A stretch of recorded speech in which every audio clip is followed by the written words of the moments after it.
Good morning, everyone. Crooked house and a little outbuilding today.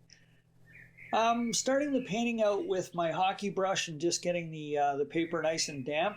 And I'm going to do a wet in wet for the sky or the background. Now, when I envisioned this this little house and little scene, I wanted to have it with a bit of mood. So I started out with the raw sienna in and around the horizon. And for the upper sky, I was using ultramarine, Payne's gray, and even threw in a bit of burnt sienna. Now, I wanted it to have character, but at the same time, I don't want the sky to dominate the picture. I want the house to be the focal point and all the bits and all the activity going on in and around it. That's where I want the focus to be. So I'm just lifting out a bit of paint here, so that I've got a nice white surface to paint color in later. I don't know what color the house is going to be, nor the tree, nor the foreground. I don't work from any reference or anything like that. It's just kind of happening as it goes. The only thing I knew when I started out was that it was going to be a little bit darker and a little bit moodier. What I just did there was I twisted my paper towel into a rope to create some cloud texture in behind the house. So at this point, I'm just kind of fooling around with colors, lifting out, putting in, until I'm satisfied with this sky. And I think I can probably leave it alone at this point. Now my board is on a bit of a tilt, so my paper is still damp down here at the bottom. So I'm using Payne's gray and a bit of ultramarine to put in a tree line that's back in the distance.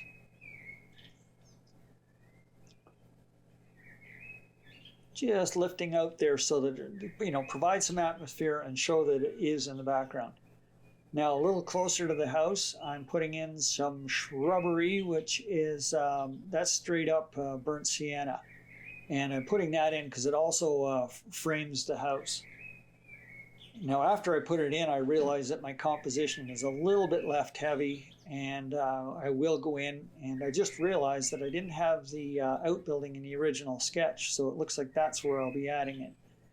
For the chimney, that's Davy's gray, a bit of burnt sienna, and a bit of Payne's gray. I'm going to move that around until I get the texture I like, and then at the very base of the chimney, I'll just put some Payne's gray in. That's where all the dirt and the muck collects, right where it meets the house or the roof at the back. So the chimney is separated nicely from the sky. Happy with that so far. Now I'm mixing up some cadmium yellow with a bit of orange, and I'm going to do that tree that's immediately in front of the house. So it's a really wet mixture, again with the yellow and the orange. And I'm just dabbing it in, and as you can see, there's a lot of fluid in there. So I'm going to drop in some cadmium orange, and now I'm putting in sap green. It's really, really wet, so it's all moving around nicely and having a real party in that tree. The colors are just working together and doing their thing. So I'm using a number 12 round brush, so it holds a ton of paint, and load it up and just drop the colors in. There's even a bit of burnt sienna. So it looks like after I'd established the background and saw the way the colors work with the sky, it looks like I'm going to go with an autumn scene here. So the tree is on a bit of a turn. It's got the greens and yellows, and then some of the leaves are turning the burnt sienna color. Now I also mixed up a really dark mixture of green to put down at the base of the foliage there, just to provide a bit of shadow. Now while all that is drying, I'm moving over to the fence in the background, and I'm using a really wet mixture of raw sienna for the fence. Doing a bit of negative painting. I'm not sure what I have. I think I have some shrubs and looks like a pile of wood going over there, so I'm just painting around that. So I got raw sienna, and I'm dropping in some burnt sienna, and then some Payne's gray to give it some give it that weathered look.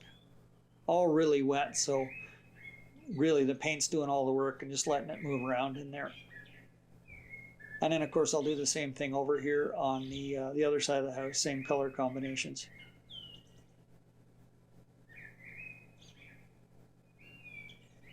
And that's raw sienna, burnt sienna, just a reminder, and then the Payne's gray for the weathered look. And I'm painting around the trunk of the tree. I do that because sometimes I forget that the tree trunk is actually coming out in front of the house, and often I've painted over that. That's the thing without reference and making this stuff up as you go. I put all these little checks in for myself. So here's that right side issue I was saying that initially I didn't have a barn or an outbuilding in there. So I just went with the pencil, marked in what would be, what would help the composition and fill in that area. So I penciled it in, and now I'm using my 1/2-inch flat brush to lift out some of the color. So I'll know where to work that. And paper towel, of course, just lifting out even more pigment. So now that I've pretty well figured it's going to be an autumn fall scene, I can make my foreground, front yard, grass, lawn, whatever you want to call it. I can start out with some yellows. So I started out with cadmium yellow and then yellow ochre, and then start to get the fall look going here, putting some burnt sienna in. I even have some raw umber and some more greens going in the immediate foreground, because what I think I will do, I'm adding some darker colors in the front because I think I'm going to have some shadow running across the foreground, the immediate foreground, just to take your eye up that path to the front door of the house. So there, it's not a nice bright spring green. We've got the turn of the seasons in between summer and fall, and I don't know about you, but that's what my lawn looks like. Okay, so with it dried, I should mention that there's my like and subscribe button. I just wanted to say thanks so much for all the nice comments coming my way and the feedback. It's greatly appreciated, and it keeps me going. It really means a lot, so thanks so much. And if you haven't liked and subscribed, feel free to like and subscribe. So during that intermission, I started inking. I sped it up just a little bit.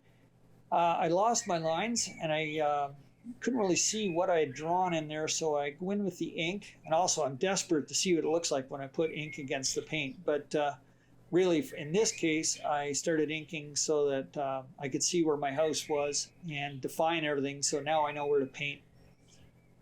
So it's kind of in between. I'm inking halfway through my painting. And if you've seen me work before, I tend to do that every painting. I'm so anxious to get to the detailing that I start inking halfway through just to see how it's going to look. So for my roof here, I got quinacridone gold. Now the trees in the foreground, so I'm painting right up to the edge of that. I don't like that look of having the little white edge around when you paint up against another color, so I try and get really close. And of course, at the same time, I'm trying not to overlap it so I don't get that really dark line. So I've got really nice wet mixture in for my both the upper roof and the porch roof. And with it being so wet, then I went in with some burnt sienna. And I'm even using a bit of green, a little bit of purple, and some Payne's gray. Now I'm just letting the paint create textures and colors and do its thing on there, because I will be coming in afterwards and inking over it and putting shingles on this house. So while that was drying, I'm going to the foreground, and I've got some a little bit of Payne's gray, a little bit of blue in there, and a bit of burnt sienna. I don't know if this is going to be a stone path, cement, or steps or whatever, so I'm just putting some color in, and as I get going, I'll decide what I'm going to do, and I'll ink it in and provide all the detail. Speaking of inking, concerned about my tree, and I didn't want to lose the cool shape I had, so I went ahead and inked the trunk, so it's just a matter of painting it in now. That just kind of helps me with my process and keeps me moving. When I'm unsure of things, I'll just ink them in and I say, okay, that's my next move. So these trees and these shrubs in the foreground actually in front of the house, I'm making them just a little bit lighter. So a little bit of yellow, a little bit of sap green, because they will be getting hit with the light. Now light, I haven't decided which way it's coming, if it's coming from the left or the right. I won't know that until I put my shadows in.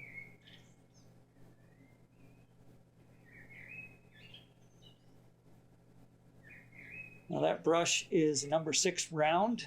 I have masking tape on it because it's become my favorite brush.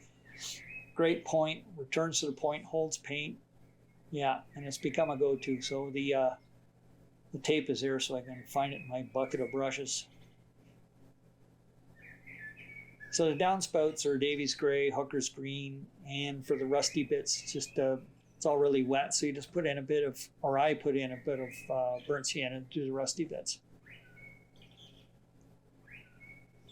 I wasn't sure what was going on over here to the left, so I created a little wood pile. So I just put some raw sienna in there, and I'll come in later and ink it.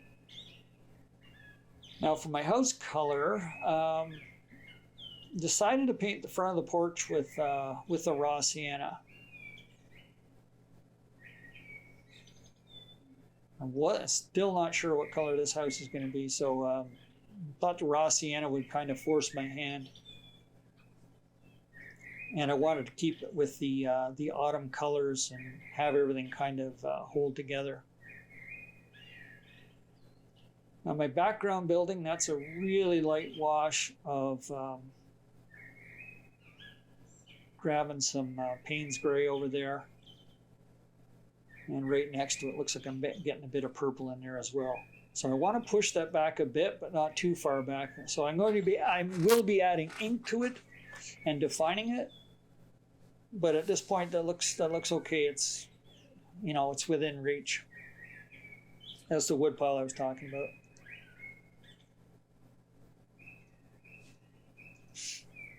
There's Gary, anxious to ink everything. Now I've got a little foundation wall, a little stone foundation at the base of the house there, and that will be stone. So I'm just going in with some blues and a bit of burnt sienna in there as well. I'll just let that mix, and then come in later with the ink and define the whole thing.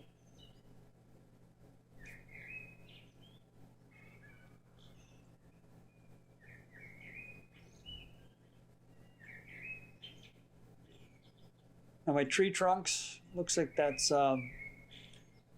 using a bit of raw umber and a bit of burnt sienna as well. I want to keep it on the green side with just a hint of reddy brown. Now the foreground, that's what I was talking about, darkening up the foreground and taking your eye up that path. So that, creating the illusion of shadows from trees that may be, just out of sight there, casting shadow across the foreground.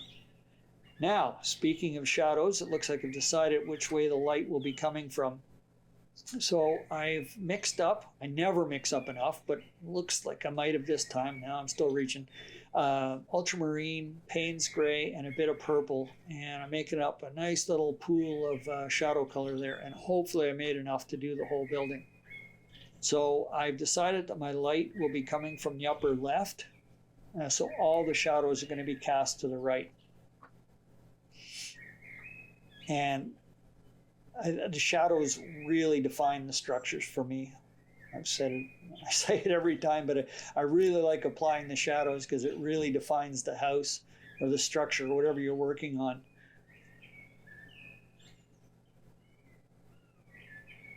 Now I lost my steps in the foreground, so returned to the ink quickly to mark in where the steps are leading up to the door, and then I can go in and paint the shadows underneath the edges of the stairs or steps. So yeah, the shadows have really, it tells me where the house is, and I just love to leave it like that. It looks so sharp, but no, I'm committed to putting a darker color on the house.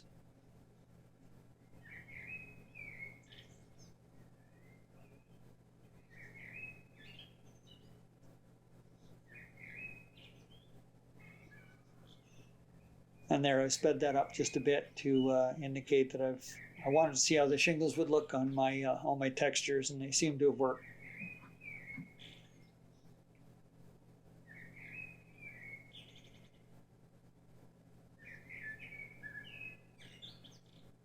And there, I just put one line around that building. I will be doing some more for that outbuilding, but I've now separated into the distance a bit by the looks of it. And I'm going to try and put some shadow in under the edge of the roof.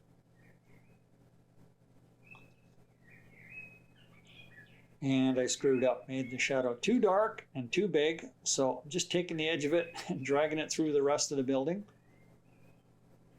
And just leave that edge fine and leave that alone for a bit and come back and try and fix it up with some ink. So doing all my windows, that's just the color of the sky, and it's also me procrastinating because I should be painting the house, but I figure once I get all the windows in, then maybe I'll have an idea what color I'm going to make this thing.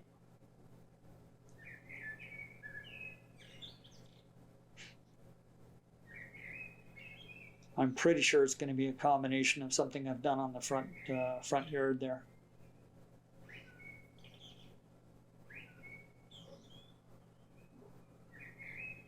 When I ink everything as well, it helps me with colors, which is a strange thing, but it helps me when I see what the image actually looks like, then I can see colors. So I'm adding a few details to the building in the back, probably a few too many details. Now I'll try and work around that. Maybe by darkening up the house, it won't stand out so much. So here we are with the house color has been decided, and it looks like it's going to be a combination of raw sienna and burnt sienna.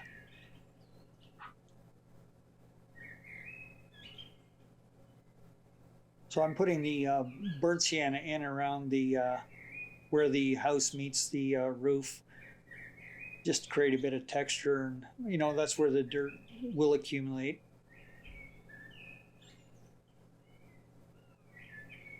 Now I painted this door red, and spoiler alert, it won't stay red. After I got everything done, it just didn't look right. It didn't fit with what I was trying to accomplish here. So, not to sound too deep, but it didn't do it for me.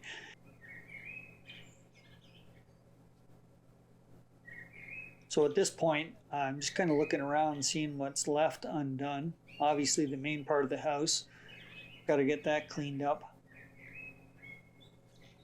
Now, it is a rather large part of the house, so I want to make sure that it's not too bland. So I'm going with the raw sienna, putting a little more burnt sienna, and I'll be adding some darker colors or just something to throw a bit of, it's putting a bit of Payne's gray in at the base of the window. Just a bit of dirt here and there, just so it's not so flat. And there I can just indicate some of the those odd bricks with a bit of burnt sienna, and again more Payne's gray. Now my path I've decided to be kind of like there's steps working their way up through the front yard. So all the texture or the colors I'd chosen originally worked out for it. I saw that when as I was working through it, I figured that's the way I'd go. And there my door color has changed to a dark green, like a moss green or an olive green, I think I used. I'm just cleaning up my windows, giving them some depth, putting a bit of shadow in the frames.